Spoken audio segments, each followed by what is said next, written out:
Here with the one and only Keith, one time Thurman. Keith, last time I saw you was at the end of the Pacquiao fight, and one of the questions a lot of the media were asking you was, when are we going to see you next? Here we are a little bit over a month later, and you got Sebastian, the towering Inferno Fundora, coming up on October 25th.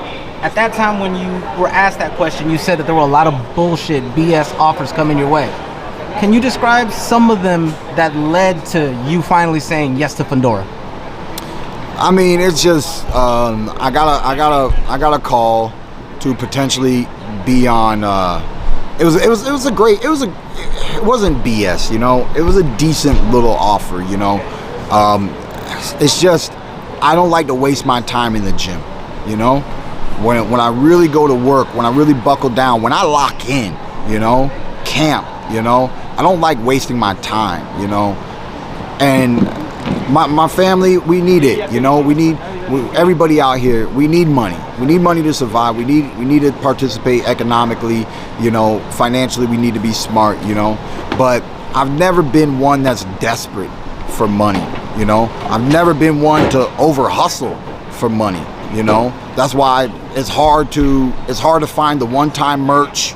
It's hard to, you know. I'm not posting all the time on Instagram. I'm not doing a whole lot of stuff all the time because, you know, there's a part of me that loves the sport and there's a part of me that just loves my life, you know. Of course, I would benefit from being a little bit more business savvy. There's a lot of money left on the table is what the old saying is, right? Yeah. You're leaving money on the table, you know.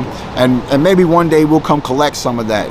I'm looking to put out some programs, interact with the fans more throughout this camp. And establish myself a little bit more as a modern day influencer in the world of boxing, but in the mental health, sports, fitness, diet, meditation arena in general, you know. But long story short, Turki Alalshikh said we'd like you to be on this undercard, you know. So I'm not main event, you know. Yeah. First thing, doesn't excite me. Two, you're gonna fight a guy that what was it? That Virgil beat. You know, there's no belt. I didn't even negotiate enough to find out if it was a 10-round fight or what, because there's no title on the line. Gotcha. No interim title, no title. You know, so there was an offer. I could have showcased my skills for Mr. Sheik. I really don't even know what to call this man. I don't know. I just know Turki Alalshikh. That's all I know. So I believe that I've always brought some of the hottest. Yeah. You know, he's the towering inferno, but I've been fire. You know, and so I just need something that entices me, man. Something that motivates me. Something that excites me, because when I'm excited, then I get to do what I'm doing right now. I get to be raw, I get to be real, and I get to be authentic. Ooh. And tell the people how it really is, man. Because I've told y'all 1,000 times, you watch this, I live this. And that's what it's all about, man. Living my dream, boxing at the highest level, making some of the best fights possible, you know? And so I was just waiting. What I couldn't tell you guys was that I knew something was coming, but I had to wait to see what they were gonna bring to the table. And look what we were able to manifest, man. So like I be telling people, patience is a virtue, and I'm happy to be here, excited to make this fight happen. You just said something that caught my attention, because it basically leads into my next question. You said that you are raw, real, and authentic. You set it up there. He kind of took advantage of your situation. You had Tim Tszyu. It was 2 weeks before the fight happened. Yeah. You get injured. He steps in. He wins. Then he fights the Brooker fight. Then he fights Tszyu again, and he finishes him this time. Puts in the corner. And Tszyu wiggled from me again, because I was in Australia for what? To fight him. Brock Jarvis? Yeah, Stop playing. Do you feel Fundora took advantage and basically just took the spot that you should be in right now? No, he took the opportunities that were presented to him at the time. This is life. This is business outside of boxing business, right? You get a phone call, you don't know who they called before. They said, hey, we'd like to do business. We can make this happen. Is this something you're interested in? You know?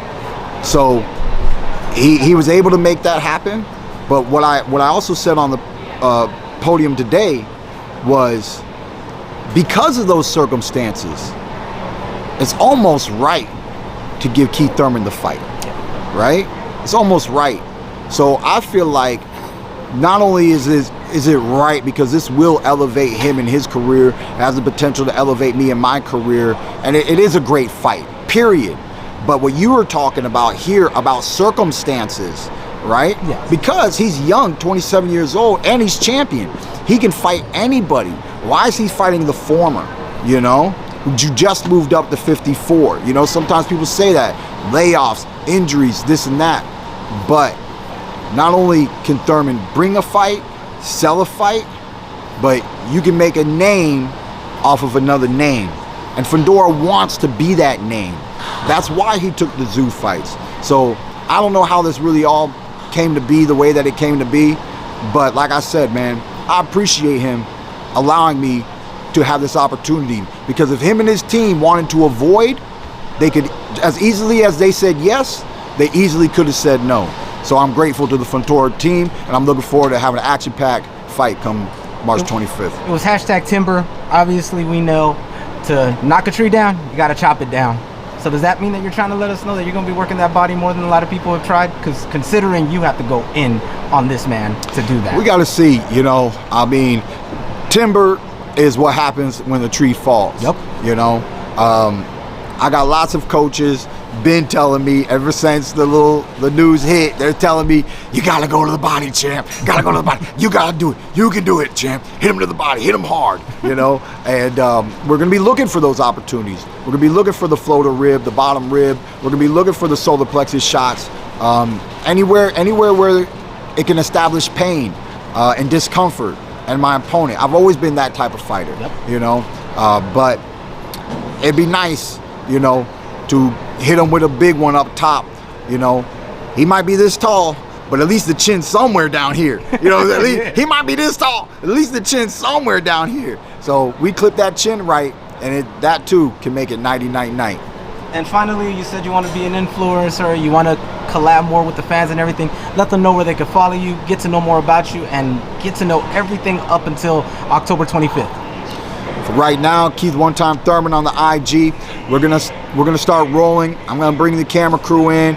We're gonna have some behind the scenes. There's gonna be a lot of gym footage, like normal camps, training and this and that. But we're gonna have a little bit more fun and playful things for the fans. And then hopefully, you know, I'm gonna have some challenges for the people that might not be fighters, but they want to know what it's like to train like a champion.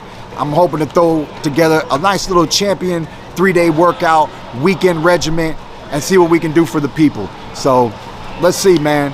Once again, thank you to everybody for all your love and your support. I love those who love me. I love those who hate me. Just keep tuning in, baby. It's your man, Keith One Time Thurman. Best said.